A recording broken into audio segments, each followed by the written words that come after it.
meus amores! Na nossa aula da disciplina de Ciências, nós estudaremos o capítulo 2, a água como ela é. Observem aqui esta imagem de abertura, crianças brincando, né? E elas estão suadas, cansadas. Para saciar a sede, elas vão precisar beber água, isso mesmo. Temos aqui uma fonte, aquele cachorrinho bem bonito, bebendo a água. Assim como nós estudamos no capítulo 1, água por todo lado, nós encontramos a água em vários lugares, nos lagos, nos rios, nos mares. E esta água que é considerada própria para a gente beber é a água doce. Professora, mas por que mesmo que a água é doce? Ah, lembrei, é pela quantidade de sais que são dissolvidos nesta água. A água do mar possui grandes quantidades de sal. Já a água doce, a água dos rios, dos lagos, elas possuem uma quantidade menor de sal. Não é isso? Então, para estudarmos a água, sabermos que a água ela é própria para o consumo, ela é potável, ela precisa ter 3 características essenciais. Então, a água potável é uma água boa para bebermos e para usarmos em nossas atividades diárias, cozinhar, lavar roupa, lavar louça, tomar banho. Então, ela precisa ter, gente, essas 3 características aqui. A água ela precisa ser insípida. O que é isso, gente? Insípida, ela não pode ter gosto. Insípida, sem gosto. Inodora, sem cheiro. E incolor, como o próprio nome já diz. Color vem de cor. Transparente, sem cor. Então, uma água considerada própria para a gente consumir, ela precisa ter essas 3 características essenciais: insípida, inodora e incolor, certo? Gente, toda vez que nós formos beber uma água, nós temos que ver a fonte de onde que essa água veio. Se ela chega em nossas casas pelas torneiras, né? Se a nossa cidade tem uma estação de tratamento, se essa água foi tratada, se ela foi filtrada ou fervida, vários pontos devem ser levados em consideração, tá bom? Observem aqui o que é que esse garotinho está fazendo. Pegando água da chuva, né? Parando para beber. Pode beber? Não tem cor nem cheiro. Então, ele cheirou, viu que não tem cor e nem cheiro. É transparente, sem cor. Ela é incolor. Também não tem cheiro. Ela é inodora.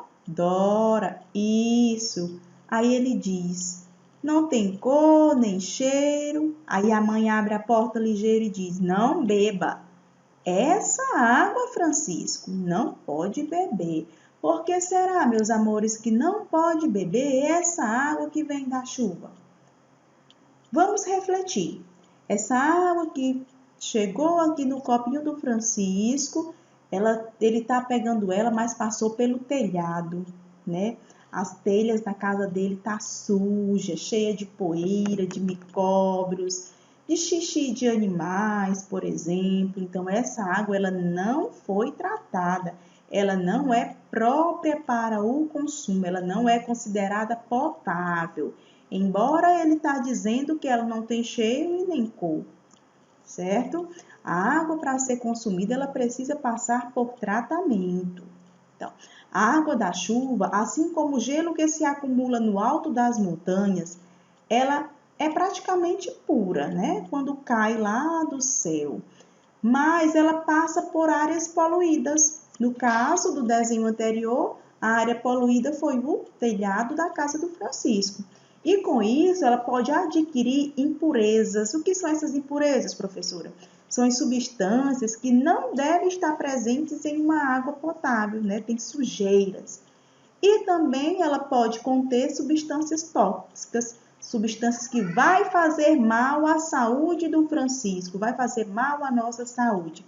E isso só é possível saber se essa água tem impurezas quando olha, ó, quando faz a análise da água lá no laboratório. Tá vendo aqui, ó, uma água analisada que tem impurezas, ela é cheia de micróbios. Olha a foto, certo? Então, a água da chuva, ela não é própria para beber, tá bom?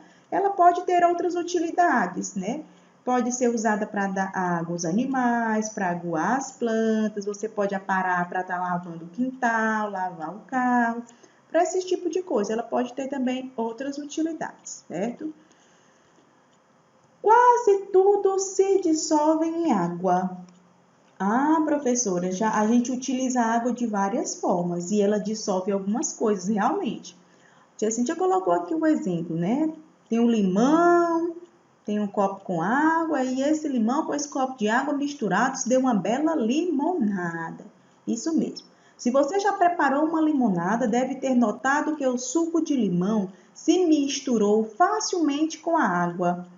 E ao juntar o açúcar, a mistura também foi rápida. Nesse caso, galerinha, nós dizemos que o suco de limão e o açúcar foram dissolvidos na água.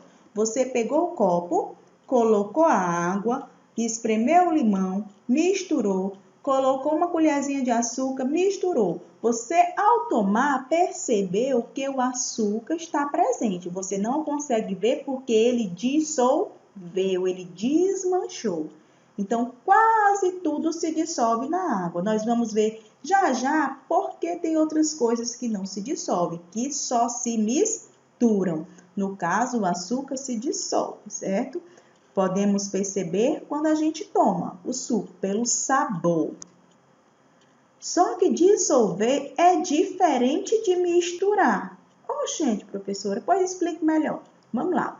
Vocês conseguem observar nesse vidro aqui, nesse frasco transparente de vidro, que temos água e aqui areia. Isso mesmo, a areia, ela não se dissolve na água.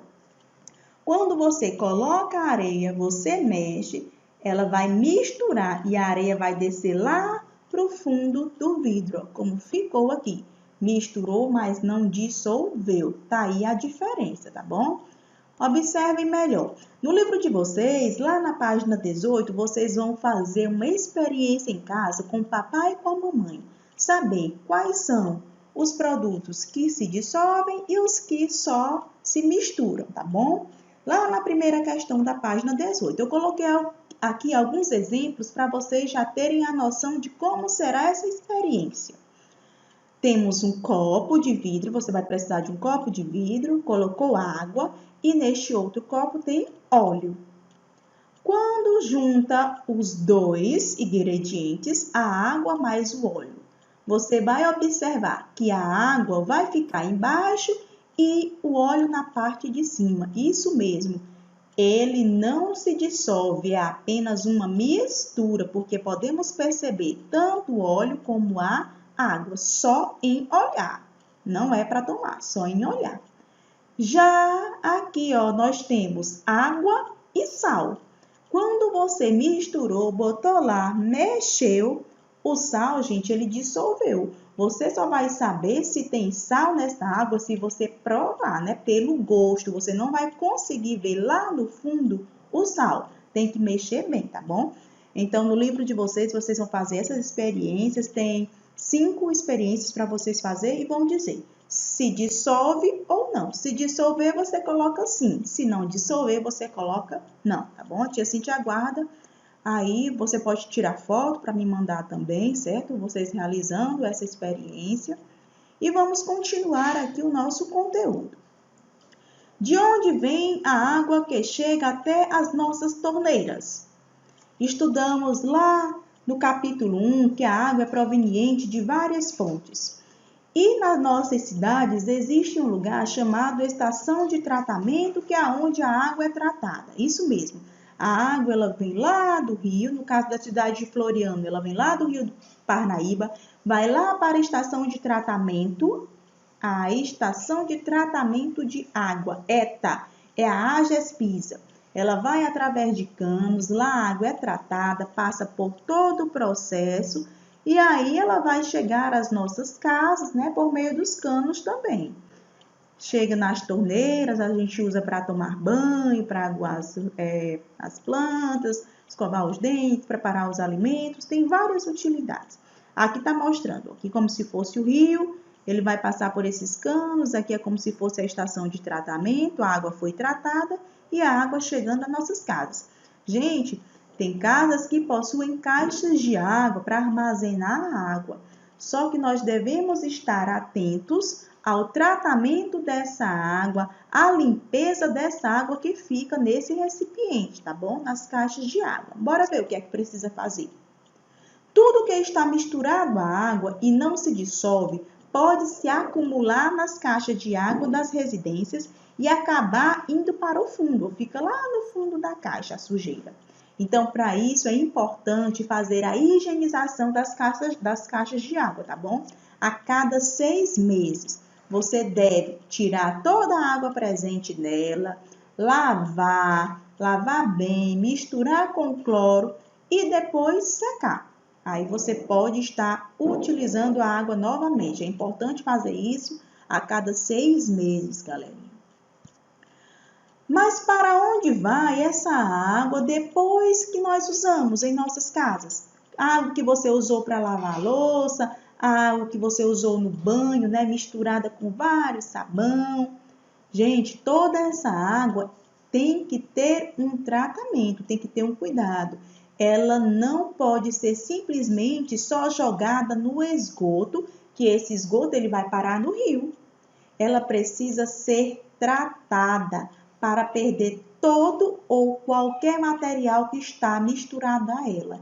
Então, a estação de tratamento de água é a ETA e a água de esgoto é chamada de ET, Estação de Tratamento de Esgoto. É o lugar por onde a água tem que ir para ser tratada, essas águas de esgoto, tá bom? Na nossa cidade, Floriano, estão fazendo aí a construção da estação de tratamento de esgoto. Vamos esperar que dê tudo certo para que a nossa água, que é jogada para fora, depois que a gente usar, ela possa ser tratada, tá bom? Existe uma grande preocupação de todas as cidades, de todos os municípios, que é com a poluição da água. São várias as fontes de poluição da água. Nós temos simplesmente o lançamento do lixo, né, em rios, em mananciais. Aqui está vendo o rio bem poluído, cheio de lixo. Nós temos também a poluição da água através dos esgotos, os esgotos domésticos, a água que é liberada nas nossas casas que não tem estação de tratamento de esgoto na cidade. E tem também a poluição através de resíduos industriais. As indústrias lançam, né, essa grande quantidade de resíduos tóxicos. Temos aqui a demonstração do esgoto, né, e essa água que vai parar no rio sem nenhum tratamento. E aqui o lançamento de resíduos industriais e produtos químicos. Então, galerinha, temos que ter a conscientização de que a água é um elemento essencial e indispensável na nossa vida. Por isso, temos que ter todos os cuidados, tanto ao consumir, ao utilizar, como para o descarte dela. Para minimizar os problemas da contaminação das águas, pode ser feito os serviços de saneamento básico. No caso, coleta e tratamento tanto de lixo como do esgoto. Que nós temos uma imagem da coleta de lixo aqui da estação de tratamento de esgoto, tá bom? Então, espero que tenham compreendido bem. Vocês podem estar revendo o vídeo várias vezes, você pode estar fazendo a leitura, podendo e devendo fazer a leitura do capítulo e irão praticar respondendo o livro do Ético, a disciplina de ciências, nas páginas 18, 19, 25 e 26, tá bom? Fiquem com Deus e até a nossa próxima aula.